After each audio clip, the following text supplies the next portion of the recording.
Bonjour and welcome back to Christine's Home Affairs. Before we get started, I'm trying this cap out for size. I've left the tag on. We saw it in a recent video where I was doing a deceased estate, and I don't know how to wear this, so you guys will have to tell me, but I'm keeping it on for now. We are going to be making a very simple project. All my projects are simple, at least that's what I tell you, isn't it?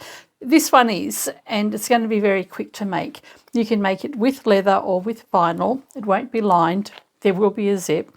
My intention was to use up all these vinyl swatch samples, and at the end of the video I'll tell you the problem I came across, but I was really hoping to be able to use these to make a two-tone little pouch. So I have made one using up those sample fabrics.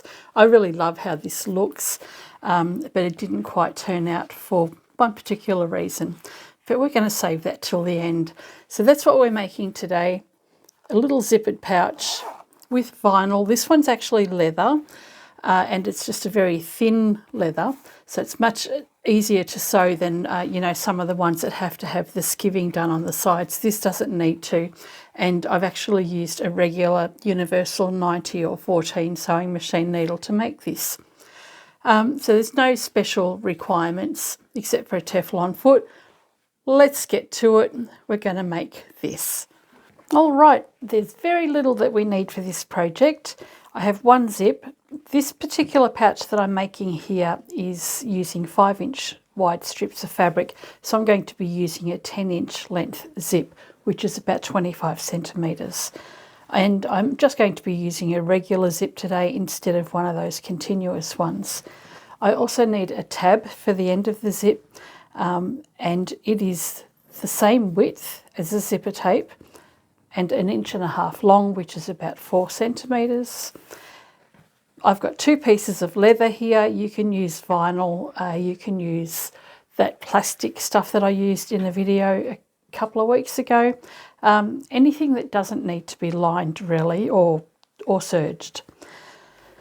These are 5 by 10 inches or 13 by 25 centimetres, and basically the rule of thumb if you're making this pouch in any particular size is whatever the width is, double the length. So that's just an easy way of working out what size to have the fabric. So this one here is 4 inches wide by 8 inches. So what we're going to do first is prepare our zip, and what we want to do is cut off this excess here. We don't want the metal tab.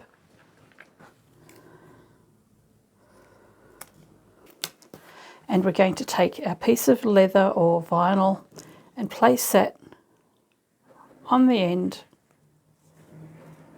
of the top of the zip. And all we need to do is sew straight across there. Once you've done that, so you can imagine this has been stitched, you'll fold the flap over, and then you're going to bring the tab around to the other side, and it will line up with the edge here, and then you're going to stitch over the top again here. So we'll go and do that now. Because I'm working with leather or vinyl, I'm using my Teflon foot. I'll place my piece underneath and stitch across.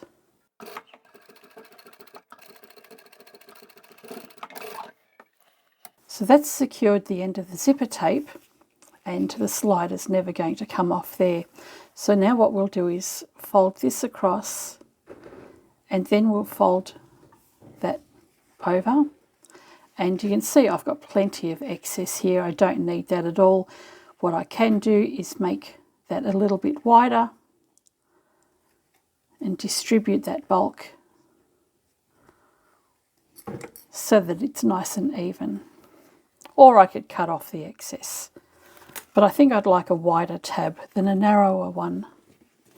And sew across.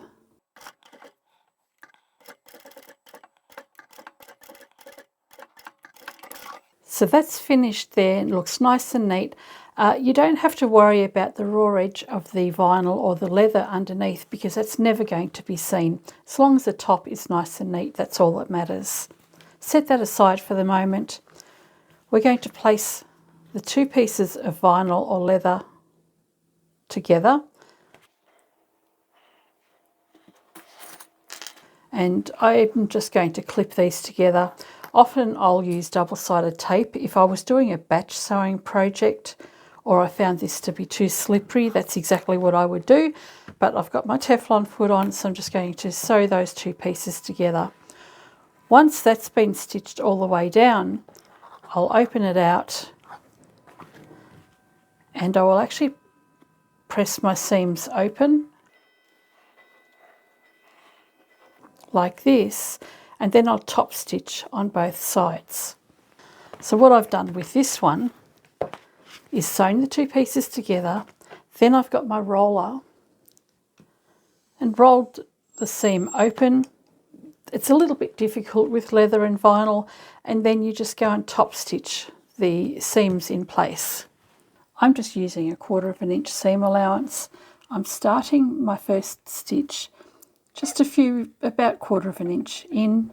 Put the needle down, that'll prevent the layers from shifting. Back stitch and sew to the end.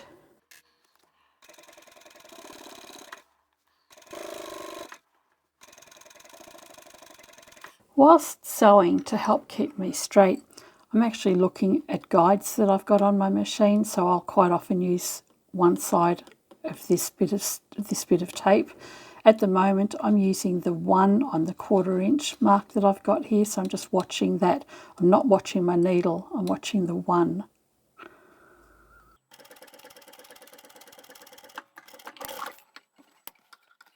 And that helps give me a nice straight edge. Now I'm going to open up the fabric and press this seam open. On this leather it's actually not too bad, but the vinyl pieces are quite rigid. So you can use this roller and help press your seam flat with the use of that.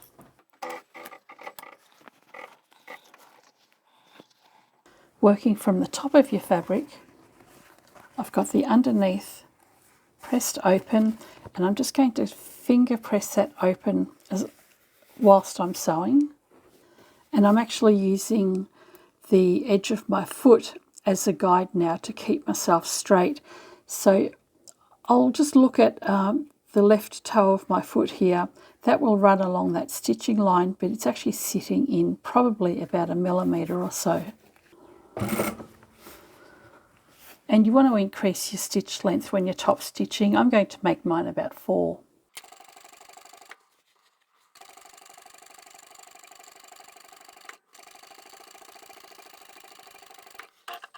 And you can either end your work or just sew a few stitches across, turn it again, and I'm using the same guide again.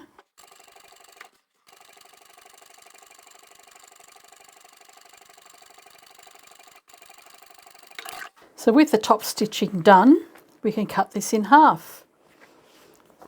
So we've got 10 inches across here. We just want to cut straight down the middle.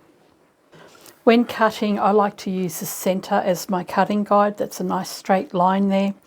And I'll line up one of the straight lines on my ruler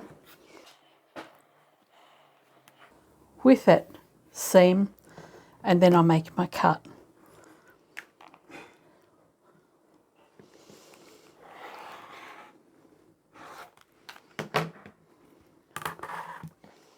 So now what we're going to do is take something with a curved edge, and it can be any size curve you like. I'm using a 2-inch circle template.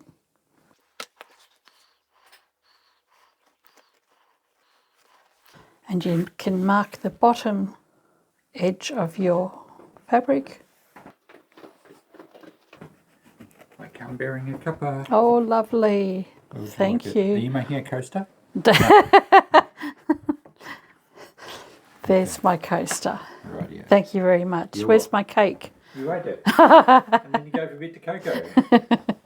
Thanks. So you can do that on one or both pieces. I will actually be doing this on both because I can never remember which side I want to sew from.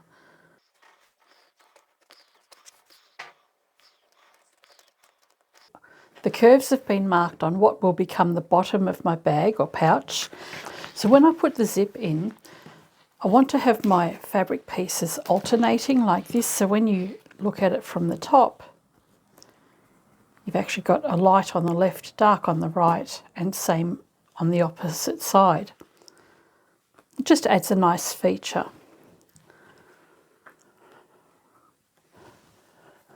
And the aim is to have the bag looking kind of like that. To work out where the zip is going, I'm going to have this end here folded out. This end needs to sit a good distance away from the outside edge, and because we're working with leather or vinyl, there is quite a lot of bulk here. I want it to be easy to get to the seam along here, and using a zipper foot does help with that. But I'm going to have a 1/2 inch clearance. So the end of my tab is going to sit right there.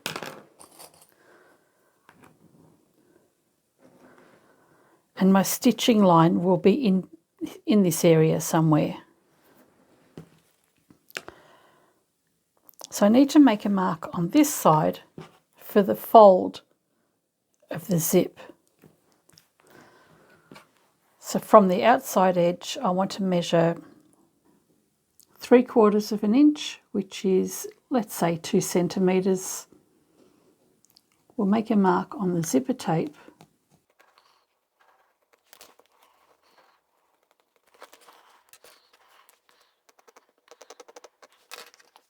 Once you've done that, we can turn our zip upside down.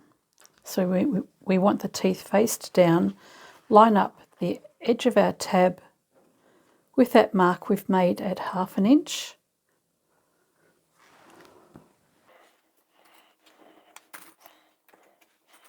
You can line up the zipper tape across here. We'll open the zip, and then where this mark is, we're going to fold that zipper tape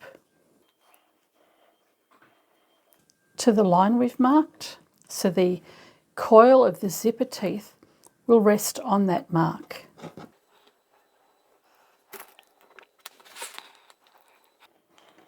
When we go to the machine, we'll stitch this little bit in place, then we can go along and sew all the way down to the end of the tab. And then you can open it out and top stitch from one end all the way to the other. Whenever I put zips in, I always use double-sided tape. It just helps keep everything in place and nice and straight. So if you're using a double-sided tape, start from the mark you've made and run it along until you get to about 3/4 of an inch from the other edge. This just helps prevent anything from moving whilst you're sewing. You can also go a lot quicker. Then you can open up the slider. Then you can access everything a lot more easily. Let's take it to the machine. Rather than running the risk of this being slightly out of whack, I'm actually going to start sewing with my needle in the down position right where I've made this mark, and I'll be sewing close to the edge of the zipper tape or teeth all the way to the end.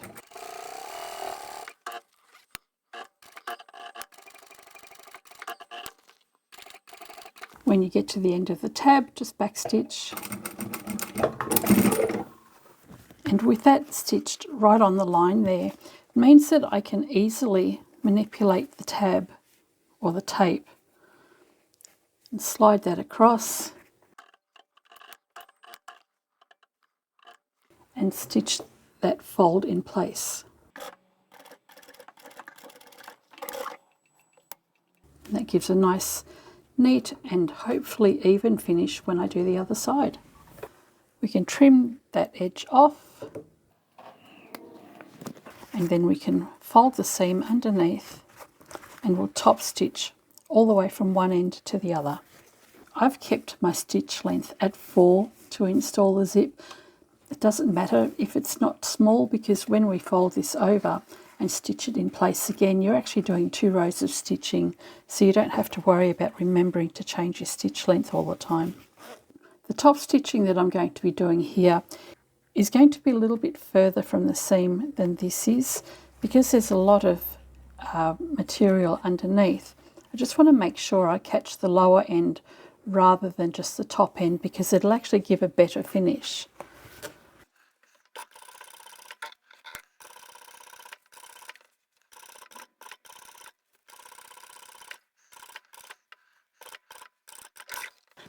So we have one side done, and that's looking nice and neat, and we just need to put the other side on. So we want to have our tiles in the opposite corners from each other. I'm going to make the same mark on this side that I did here, which was 1/2 inch or about nearly 1.5 centimeters.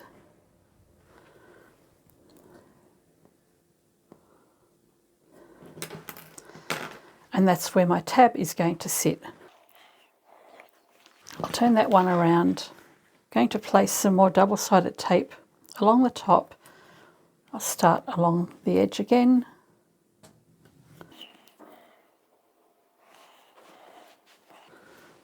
And finish about 3/4 of an inch from that end.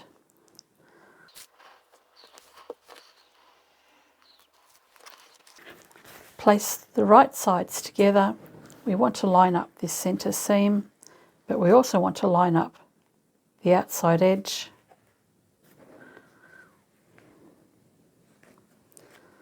And if you just hold that in place and fold that back, you can see that those seams line up. And then press the tab down and the zipper tape.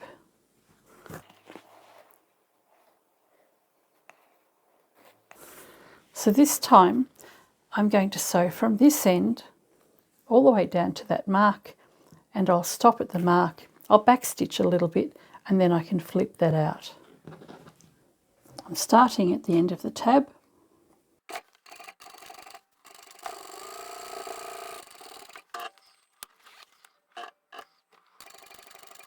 And I've stopped with the needle down where I've made my little red mark.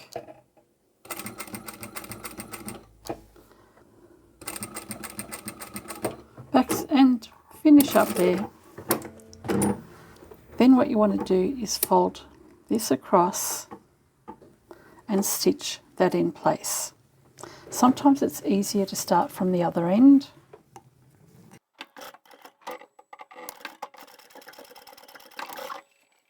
And we can trim that off too.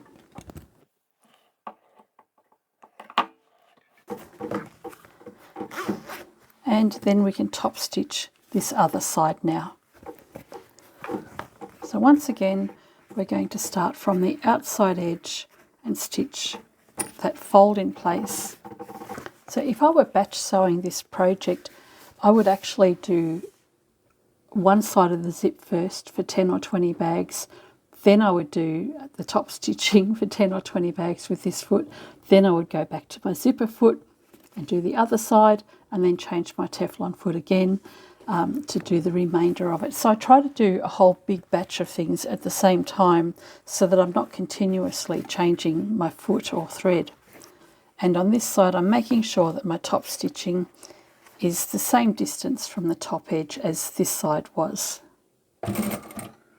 or at least as well as I can.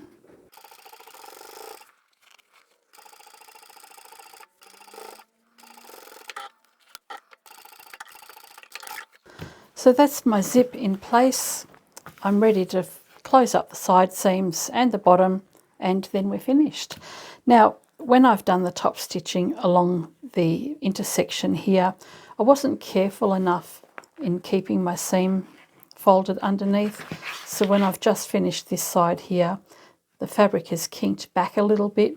So ideally, when you're sewing down here, you want to just make sure that your zipper tape is sitting underneath your material properly. And you'll actually notice sometimes on your zips that you have a kink, and that's usually what happens when you don't actually stitch it down properly. I can live with this one, but when I make some more for the shop, I will actually do a better job.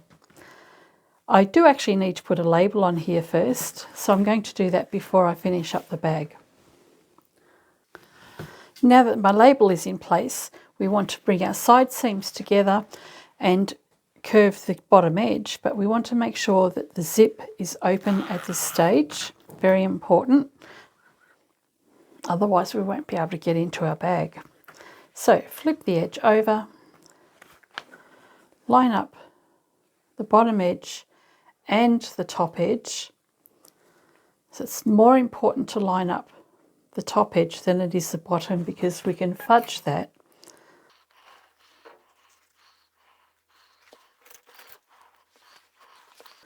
And we'll do the same on this side.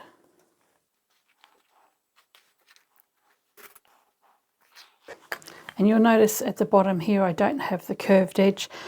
And that's because when I did the curves earlier, I forgot to take into account which was going to be top and bottom. So I'll quickly mark in the curve on this side.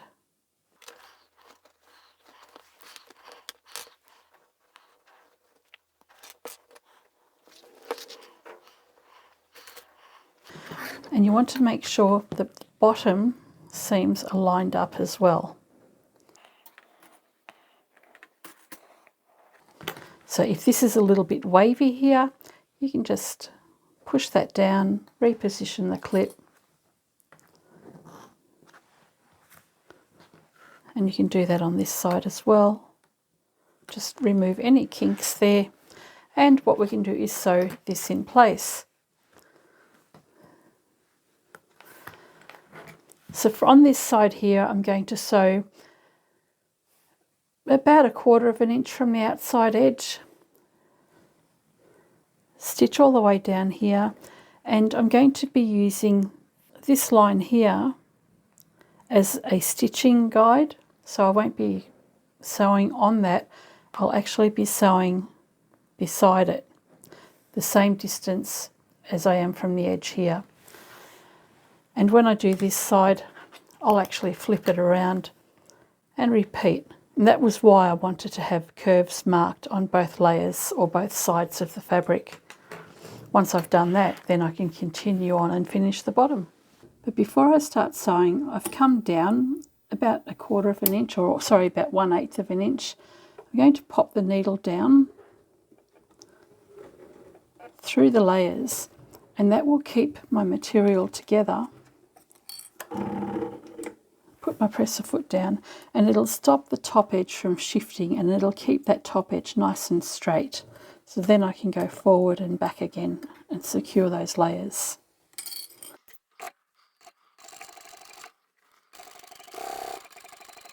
As I come to the curve, I'm going to try and keep the same seam allowance.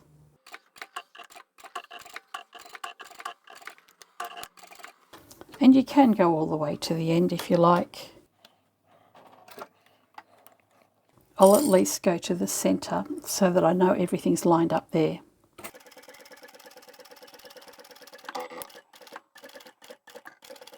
And I do want to check that. And I'm pretty happy with that. So I'll flip it over and I'll line up that top edge on the other side. Once again, I'll come down about 1/8 inch, pop my needle down, and then sew.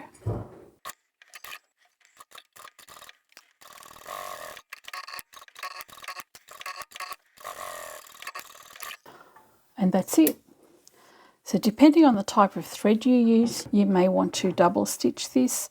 Because I only ever use a regular sew-all thread for leather and vinyl and upholstery that's thick, I'll always double stitch.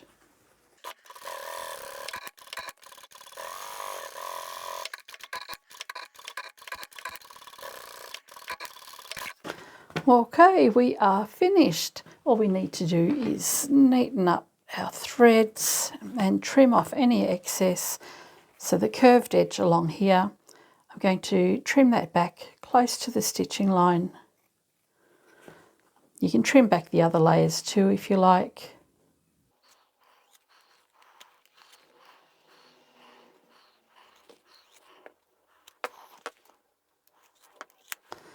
And we can turn it the right way out.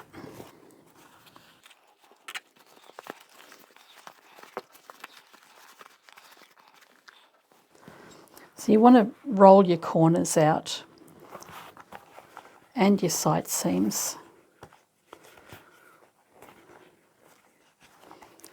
And over this side where the tab is, you want to poke that out, but you can get in with a little something blunt, and you can just help bring that tab up. This is why you need to leave plenty of room for your seam allowance and the tab. Once you're happy with that, you can cut off a really thin slither of leather that you've got left over. Fold that in half and pop it on the end of your slider. And that's it. All done. So we've got an unlined vinyl pouch here. We don't need to have edges serged. Doesn't look that great with that little bit I've missed, but look, I can live with that for now. I'll just do better next time. Now, this is one made with leather. I'm going to show you the other one that I've been making with vinyl. But I've come across a problem with vinyl. So this is done using the 5 by 10 inches. This one is made using 4 by 8 inches. And I love the colour combination. I've used a continuous zip in here, but I made a big mistake. I actually put my zipper head on the wrong way.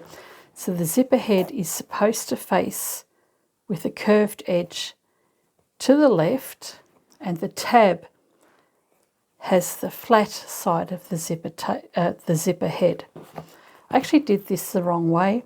So I've got the curved edge facing my tab and the flat side facing the open edge of my zip. And what that means is that when I open my zip, it opens this way and it comes apart that way. So I put my zip in the wrong way, and that's why it was easier just to use a regular zip. I knew the other end, or the closed end, is where my tab had to go. Now, the other problem I've had, and you can actually see that right along the top edge here, the vinyl has actually split. Now, I've never had this happen in any of my products before, so I don't know why that's happening. It must be the quality of the vinyl. I use sample fabric like this all the time in my bags, but I've never come across that happening. So if you're going to use vinyl, you want to be careful of the vinyl that you do use, and I would recommend sewing up a sample first. So where I've opened up the fabric and done the top stitching, you can actually see here that that vinyl has torn. Now, the black fabric is okay. It's just the red that's done that. So I'm not sure why that has happened. The layer of whatever is underneath the fabric is exactly the same. So I'm not sure if it's the dyeing process or if the quality of leather when they're manufactured is different, but you do want to have a good look at your vinyl before you sew it up, or before you sew up a big batch of them. So I'm very disappointed in that because I would have really liked to have made a whole heap of these pouches in this material, but I don't trust it, so I'm not going to. I'm back. Somebody's going to have to tell me how to say goodbye in French. I reckon I might know. I'm still wearing the cap. I don't really know what I think. I'm not used to wearing something like that. I'm happy just to rock my bald head.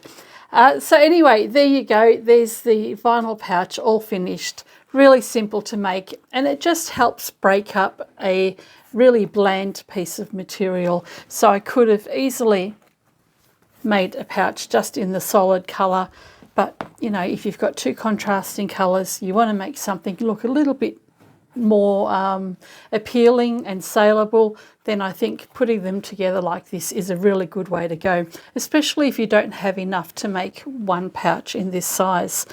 So basic rule of thumb, whatever your width is, double it for the length, then you'll cut it in half, and it won't matter what size you want to make this. I think 4 inches by 8 inches is probably the smallest I'd go.